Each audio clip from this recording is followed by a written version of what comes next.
Boyunda болбой жаткан аялдарга алтын кеңеш, аялдардын көп төрөгөн 2-3% бар уул, кочкордой уул төрөгөн аялдардын гамашын кийишиңиз керек. Сүннөт тою болуп жаткан жаш баланы барып, ошо кесилген жерин сууга кайнатып ичишиңиз керек.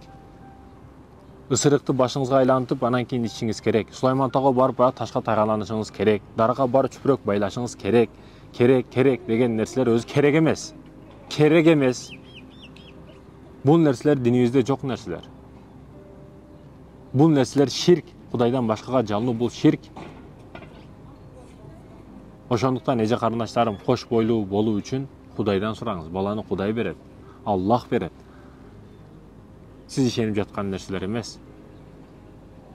Акыры баары Аллахка кайтып келебиз. Кудайдан сурайбыз. Бүгүн ушундай кээ бир адамдар Сулайман Тоого барат, чүпүрөктү байлайт, ага барат, буга барат, анан эң акырына кайра келип, Кудайым, өзүң бара бербесең болбой калды деп, акырында Кудайдан сурайт да. Сөз түрдө салих, салиха деп сурайлы. Перзенттерибизде. Өмүрү узун болсун деп атабыз, бирок өмүрү узун, зулумдукту кылып аткандар өтө көп.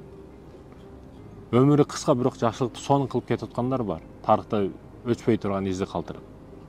Ошондуктан өмүрдө кандай жашап өткөнү маанилүү балаңыздын.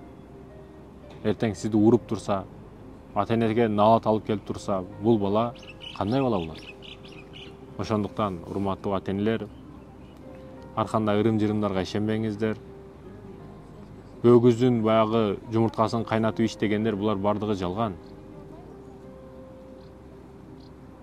Ошондуктан урматтуу эже карындаштарым, бир иш кыларда ойлонуп кылыңыздар. Ден соолугуңузга зыян келип калбасын. Өгүздүн ажерин жеп жүрүп зыян келип калат.